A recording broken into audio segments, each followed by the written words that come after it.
Hello. So we're talking about how you can avoid going to jail. Fantastic. We just talked about the fact that engineering ethics is messy. It's a complicated area. Okay? It's murky, to say the least, right? The ability for engineers to make good ethical decisions is a challenge under the best of circumstances. So the philosophers have been thinking about ethics for a really long time, specifically 2,300 years that we know of, right? And they've not really reached a solid conclusion in how we can make good ethical decisions every single time. So where does that leave us? Well, if we just leave it to ourselves, we'll all be making random decisions, and we can't do that. We need to come up with some sort of framework, some sort of guidance, a signpost at least, that can show us how we can make good ethical decisions when we find ourselves in a situation that calls upon us to make an ethical decision. Well, that certainly seems reasonable. We should have something, right? There's a lot of people in the world. There's a lot of people making ethical decisions. We think some people are making good ethical decisions every single day. Clearly, from reading the paper, there's a lot of people who are making poor ethical decisions. If we could figure out what the good people are using and copy them, then maybe as engineers, we could do what we do best. Apply their philosophy to our decision-making ability and make good ethical decisions every single time. Well, it sounds like a great thing to investigate. So let's take a look and see if we can figure out who can teach us how to make good ethical decisions. Well, an interesting question comes up right off the bat. Hey, we're engineers. Why should we even be bothered with this ethical decision stuff? Look, I sit in the cube. I work with numbers. There's no ethics going on here. Come on. Generally, people who go to jail that I read about deal with money. I'm an engineer. I'm not dealing with money. Valid point. I don't disagree with that. Except for that history thing. So let's talk about history. History has a nasty way of showing up and saying, hey, engineers, you do need to worry about ethics. Case in point, the Boston molasses disaster. In 1796 in Boston, there was a very large vat of molasses. And when I say big, I mean really big. This thing was 50 feet across, and it was 90 feet tall. It had the ability to hold over 2 million gallons of molasses. And the guy who built it, well, he cut some corners. He really didn't do that good of a job of building a vat. The thing leaked from day one. Now, if you were building a vat and you built it, what would you do right off the bat? Test it? I mean, before you put molasses in it, would you fill it with water and make sure that it worked? Well, it seems reasonable. This guy didn't. So he built it. He put molasses in it right off the bat. And it started leaking molasses from day one.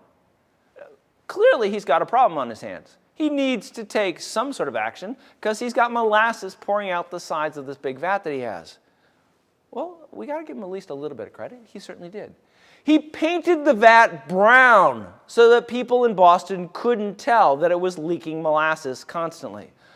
All right, so this wasn't well designed. Well, he finally got it full. He had over 2 million gallons of molasses in it, in his poorly designed vat.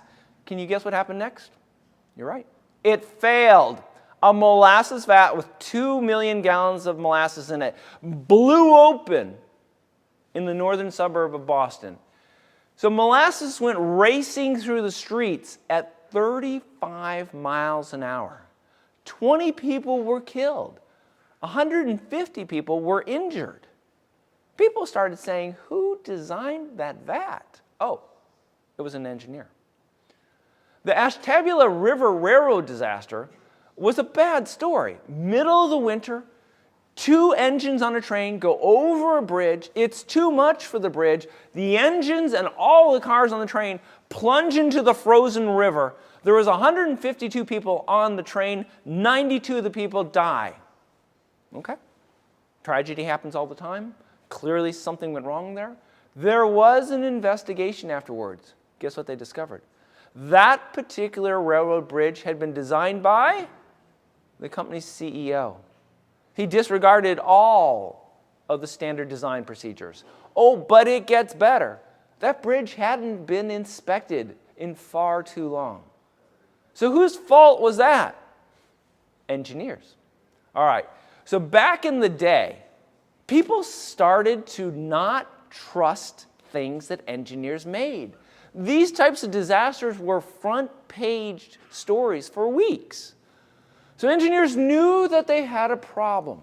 They were losing the confidence of the people who bought and used their products. They had to do something, and so they had to take action. Good news for us, they did. What happened was actually two separate things. The engineering ethics problem was solved by applying two new things. First off, it was decided to license engineers. Hey, professional engineers, this is where it came from, okay?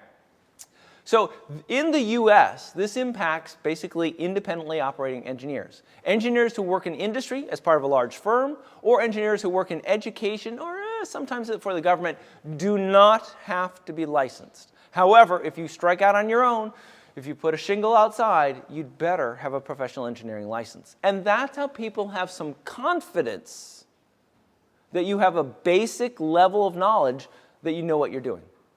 Now, something else that came about at about the same time was the professional societies that existed created their own code of ethics. And so there's a lot of them around. The National Society of Professional Engineers, as you well know, has their code of ethics. The American Society of Civil Engineers has created theirs. And the Institute for Electrical and Electronics Engineers, the IEEE, has theirs. You know, I've read all of these ethical standards, and interesting enough, they're all pretty much the same. They say it a little differently, but they say things like be honest, make sure you don't get influenced by others, don't cheat, don't steal, etc. You know, it's all the same sort of stuff, okay? So people started to have more confidence that engineers were guided both by a license that they could lose if they made poor decisions, and also by being a member of a professional society that gave them guidance and said, listen, all of our members are aware of our ethical creed, and all of our members have agreed to live by it. Fantastic. We had a problem. We created two solutions. Bam! We're taken care of. The ethics problem has been solved, at least as it applies to engineers. Or has it? Let's think about this for just a moment. So the way we solved it was professional licensing, okay, and also making sure that professional societies had a code of ethics. Okay, I'm good with that. So let's say you're a young engineer. You're in college. Fantastic. You complete college. Ta-da! You pop out of college. Bing! What are you going to do? Odds are you're going to go work for a large firm. Fantastic. So do you need to become a licensed professional engineer? The answer is no. Uh-oh. So we missed that safety net. Okay, not a problem whatsoever. Remember, we still have professional societies and their code of ethics. So do young people join professional societies? The answer is no. Generally, joining a professional society is something that we don't wise up to. We don't realize that it's valuable until a little bit later in our career, if at all. I'm sure that you've taken a look at the statistics for most professional societies. Generally, they're only able to garner maybe about 6 or 8% of the people who are possibly eligible to join their society. Look, they do a fantastic job with their members. There's no question about that whatsoever. The problem is that there's a lot of engineers out there who are not licensed and who are not members of a professional society. What this means is that those folks have completely missed the two safety nets that were put in place to ensure that engineers got at least some guidance on how to make good ethical decisions. Okay, so we've got a little bit of a challenge. Perhaps we've not solved this issue. So let's talk for a moment about what I like to call the Darleen-Druyun problem. So Darleen was a very, very successful Air Force employee. She worked her way up in the organization. Apparently, Darleen was tough as nails. Nobody messed with Darleen. She reached a very high senior role in the Air Force's procurement division, which means she was responsible for buying things. Now, Darleen had a beautiful daughter and a lovely son-in-law, and they needed jobs. Not a problem. Go to Mom, and Mom can take care of you. Mom picked up the phone and called Boeing, one of the companies that she dealt with in her procurement job. And she said, my daughter and son-in-law need a job. You know what Boeing did? They gave both of them jobs. Okay, that seems a little squishy, but whatever, stuff happens. Well, Darleen was also responsible for the KC-767 tanker project. Now, here's the story, and in case you don't know, the way the Air Force works is they buy tankers, which are basically airplanes full of fuel. They fly around, and the little jets come in behind them. They hook them up in the air, they dump some fuel in them, and the jets go off and do what they got to do. These gigantic tankers wear out, and so the Air Force needed to buy another 100 of them. Not a problem whatsoever. Darleen, in her role as a senior executive in the U.S. Air Force, was in charge of the contract to purchase the tankers. So they put out a contract to a whole bunch of vendors. Boeing was one of the vendors. Boeing proposed that the U.S. Air Force lease 100 KC-767 tankers from them at a cost of $370 million per tanker for a total value, contract value of $37 billion. Darleen selected Boeing as the winner of that particular bid. Fantastic, wonderful, case closed. Yeah. Darleen then quit the Air Force. She joined Boeing as a senior executive. Boeing paid her $200,000 a year and gave her a $50,000 joining bonus. You know, people started getting suspicious at this point in time. So they went back and looked at the KC-767 contract. It turns out that to buy a KC-767 tanker costs $150 million. The Air Force was leasing them, not buying them, leasing them for $370 million. Clearly, somebody had handed Boeing the best contract in the world. So Darleen ended up spending 9 months in jail. I think she got 2 years of community service, and she was fined like $1,500, basically disgraced. The CEO of Boeing had to give up his job, and there's other sorts of huge fallout from this. Darleen had an opportunity to make decisions, and she clearly made the wrong ethical decision. So what is ethics? Well, ethics refers to standards of behavior. We know this, okay? Should I do this or should I do this? It tells us how we should act. But remember, it's not just ethics at work. Of course not. It's ethics at work, ethics at home, ethics at school, ethics with friends, and so on and so on and so on. You know, standards of behavior is really, it's a decision-making process. So ethics is a slippery slope. How can I communicate that to you most clearly? Well, I'll tell you what. I've decided I want a new job. My job is going to be a good one. I'm going to work for a big company. What I'm going to do then is I'm going to go to the outside world. I'm going to go to all the vendors who do business with that company. And I'm going to make them a promise. I'm going to tell them if they give me money, I'll make sure that they get selected the next time they bid on a contract with this company. Do you think companies would be willing to pay me to do that? Oh yeah, they sure would. Well, okay, great. So I've decided to go into business for myself that way. In order to do that, I'm going to need to have people inside the company do what I tell them to do. Okay, and let's say you work for that company. Okay, I'm going to need to get you to change the way you make decisions. How can I make that happen? Well, I'll tell you what. I'm not going to be able to do it all at once. It's going to be a process. Here's what I'm going to do. Remember, ethics is a slippery slope. Friday night, I'm going to show up at your desk, and I'm going to have a bunch of designs. And I'm going to say, oh man, my boss is on my back because I'm way behind on these designs. Hey, look, you know, I know the company policies for me to give the designs for you and for you to spend a week reviewing them and then sign off on them. But if I don't get these to him tomorrow, it's going to be like my job. Is there any way? Look, I've double-checked these designs. I guarantee that these are just fine. And by the way, there's no safety issues. There's nothing in these designs that affect people or property or anything like that. They're silly, stupid designs. I'll tell you what. Could I ask that you just sign them off? It would mean so much to me. You would be saving my job. And man, I would owe you big time. All right. If I came and made that request to you, what would you do? Some of you would probably say, no, absolutely not. We will follow the company procedure. Yeah, okay, that's fine. There's some of you. All right, so you're off my list. But I tell you what, some of you are going to say yes. Cool. Now we're on a path. You're starting to go down that slippery slope. You slipped. How about that? So what's going to happen next? You're probably going to be in a situation where you're hiring people, or at least you're part of a panel or a committee that's hiring somebody.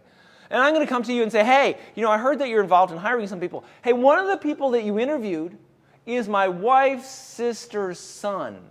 Okay, man, I can vouch for you. This kid's great. He's had some challenges in the past, but he's got his act back together. He's rock solid. And look, he knows me, I know him. I will make sure that he does what he's got to do.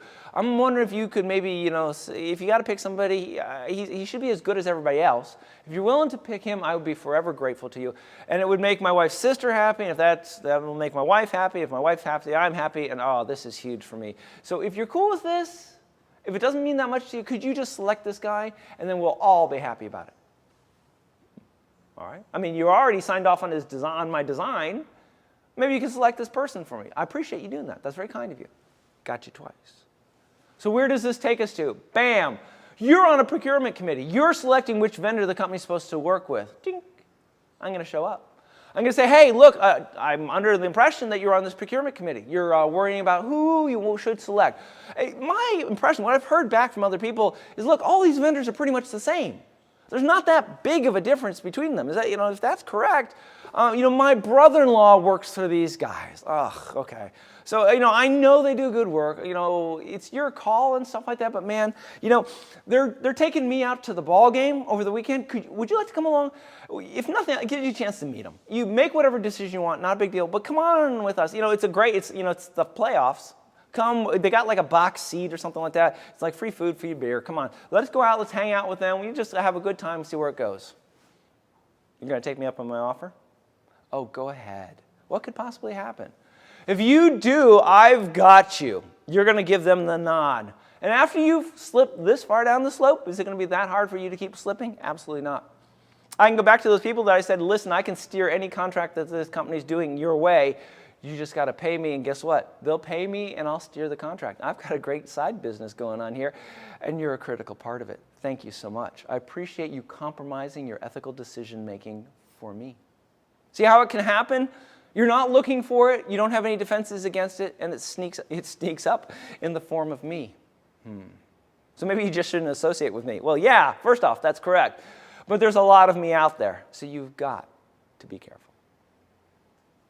So, look, if we had some sort of rule book, something that we could follow that told us what's good and what's bad, then we wouldn't have to do so much thinking, would we? We could just look in the rule book and say, I've got an ethical decision to make. What does the rule book say? Bam! That's what I should do. All right? Let's see if we can find that rule book, right? So what's our first choice? Well, isn't ethics like feeling stuff? Shouldn't my gut tell me if something is right or wrong? Sure seems like that. I mean, right? Don't people just go, that's wrong. I'm not going to do it. Okay, that's fine. One possibility. How about religion? My goodness. There's a lot of religions out there. One of them has to be right? There's books and procedures and temples and churches and there's people who do nothing but religion for their occupation. They have got to have a set of rules. If we could figure out who has the right rules, we could follow it. I mean, I don't care what religion it is, and that's fantastic. We're solved. Okay, that is great. Well, okay, that's one possibility, but I'm not really that religious. Okay, not a problem whatsoever. How about if we just say being ethical is doing what the law requires? In this country, we've got 200 years of laws. You would think that they've worked everything out by now, right? So just look up what the law says in regards to the situation, follow the law. Hey, you're not going to jail, right? Everything's cool. You got it taken care of. Rock and roll. I guess the fourth option in this one is, look, sometimes laws are lagging or laws are a bit off or whatever. I'm not sure about religion, all this sort of stuff. Stop. I'm going to look at what society says. What are my neighbors saying? What are the people in my town saying? What do people in this country say? If all these people were whispering in my ear, what would they tell me to do? I'm going to do what society says is right. Rock and roll. That's fantastic. Well, these are good. I would like to caution you. There's companies out there, WorldCom, Enron, Anderson Consulting. They had access to all these things, and those companies are gone these days because of poor decision. Let's see if we can figure out if we can apply any of these sets of rules to where we're at. So let's talk about that gut feeling thing. Using our feelings, our gut, to make good ethical decisions. And it seems like we should be able to do this, right? Ethics and feelings are sort of the same things after all, right? You'd think so. But then, of course, there's the case of Jared Lee Lochner. Who's Jared? Well, okay. Jared's the crazy guy who a few years ago out in Arizona showed up at a political rally by Gabrielle Giffords and opened fire. He attempted to kill, if I recall correctly, 9 people. He killed like 6 people. He shot Representative Giffords in the head. She went to the hospital for a long time. I think she's back. She might even be still a representative. I can't remember. Why? What? No. I thought we had determined that shooting people was a bad thing to do. And the answer is yes. Shooting people is a very bad thing to do. However, Jared decided that women should not be in a position of power. And the fact that Representative Giffords had gotten herself elected was clearly an affront to society. But don't worry, Jared was going to fix that problem. He was going based on what his gut was telling him. Jared's just one crazy person. That doesn't spoil the mix. Granted. But then, of course, there's the case of Anders Breivik. Now, what's the story on him? Well, he's the guy that also a couple years ago decided it would be a great fun to set off a bomb in downtown Norway. Then he took a gun and he went out to an island where a group of students were gathered for a rally, and he walked around and he killed 69 people. So, okay. Oh, clearly it's wrong. There's no question about that. Why? Why did he do that? Okay. Anders had a philosophy of life. He had some things that he wanted to accomplish. Specifically, he wanted all Muslims to be removed from Europe. Okay? He had felt very, very strongly about this, but he had a problem. Nobody was paying any attention to him. Nobody was reading his manifesto. He felt obligated to do something to gain attention to himself so that his manifesto would be shared with everybody and they could see that clearly he was right. So he felt that the actions that he took would cause the outcomes that he wanted. Good news, Anders was completely wrong. In fact, Anders was crazy, okay? But he really, really, really believed in what he was doing. You and I look at him and go, man, you're just crazy, crazy dude. But he didn't see it that way. So both Jared and Anders probably thought they were making good ethical decisions, okay? The problem is that their feelings frequently deviate from what you and I would agree are good ethical decisions. So it's pretty clear that we can't rely on our feelings to make the right decisions when it comes to matters of ethics. Okay. What that means is we're going to have to find something else, right? What do we got going for us? How about religion? Religion, in most cases, has been around for a really long time. You know, people feel very, very strongly about their religion. And, good news, religion can also set a high ethical standard and define what correct behavior is. And, depending on the religion, they can provide some serious motivation to be a good person. Whatever the benefits are, if you're a good person, you get the benefits. If you're not a good person, you don't get the benefits. Pretty simple stuff. Well, okay, and I'm on board with that. I mean, in fact, if religion was the answer, we should all sign up for some religion, whatever religion you want. I'll tell you what, though, when I go home at night and I turn on the TV, it shows me stuff from the Middle East. It shows me people fighting very intensely. Good news, everybody's got a religion. Bad news, their religion seems to indicate that they should be doing what they're doing, but it seems to be against what these other people whose religion tells them they should do what they should do. They don't seem to be seeing eye to eye.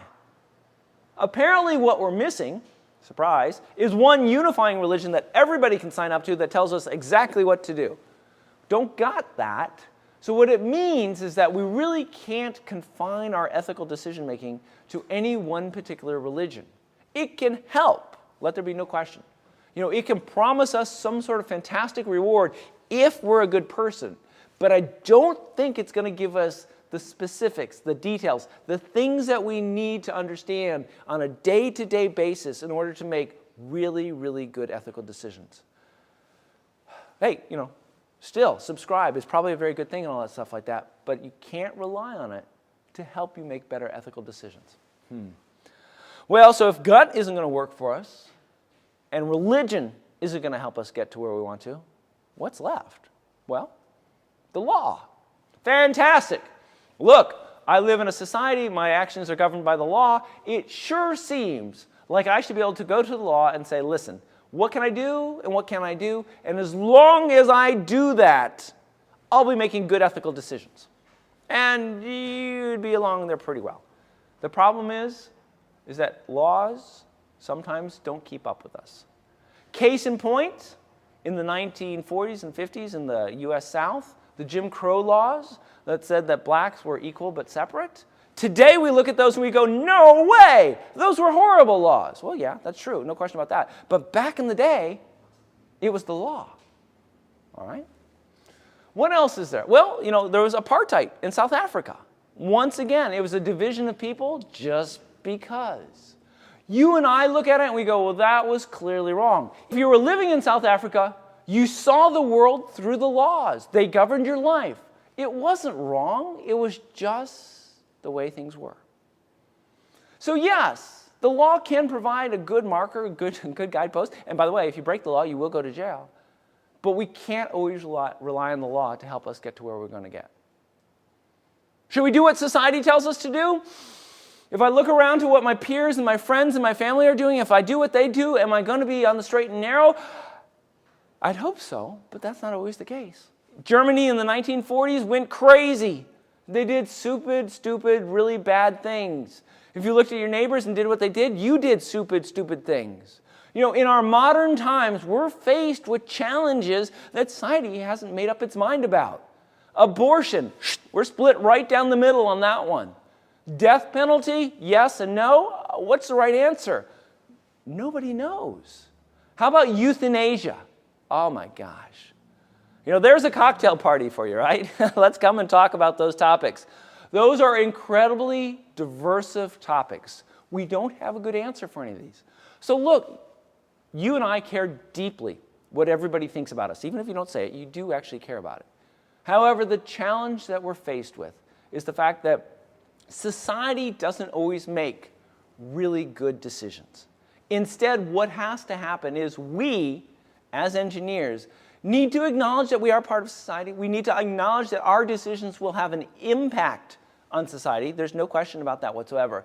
However, we can't rely on the way society views the world to guide our ethical decisions, because there's a possibility that society might not have it right.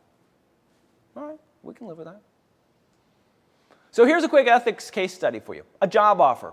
So say you came out of school. It's a tight market. Well, it is a tight market. It's hard to find jobs. You apply to a whole bunch of companies. One company gets back to you and says, hey, here's a job. It's not the perfect job for you. But man, it's not clear that you're going to get any other jobs. So you go ahead and you accept it. Fine. End of story. That was a simple case study. Wait. There's more. Company B shows up. They present you with a job, and this is the perfect job for you. Wait a minute, but you already accepted A. What do you do? Do you write to A and say, I've changed my mind, and accept B? Do you write to B and say, I already accepted with A, so I can't? What's the right thing to do here? More importantly, what's the ethical thing to do here? Would A care? I mean, there's an impact issue, right? Would B care? Would you care? What's best for you? I mean, you are part of the decision, right? This is the kind of messy situation that engineers can find themselves in. It's tricky stuff. So let's talk about ethics in you. So Hank Morris had arguably about the perfect job in the world. He was the fund manager for the New York State Pension Fund. So everybody in New York pays into the retirement funds. Hank was in charge of managing it. Cool job, fabulous job, well-paying job. Hank wasn't happy with that. Hank wanted more money. So Hank went out and talked to all the places where he could possibly put his money, all the different funds. He said, hey, I've got a lot of money. I will put my money in your fund if you give me money. And they did. They gave him a lot of money. And it was a really good business until he got caught, because that's illegal to do that. So Hank had an opportunity to make ethical decisions, and Hank made the wrong decisions. Identifying ethical standards is hard, and there's two reasons for that. Because the question for us as engineers is, number one, what should we base our ethical standards on? And number two, Once we know what we should base our ethical standards on, how should we apply these ethical standards to specific real-life situations that we face? Seeing, hypothetical ethical situations is great, but I'll tell you what, those real-world ones are the ones that are going to show up and slap us around. And so that's the problem that we need to find a solution to.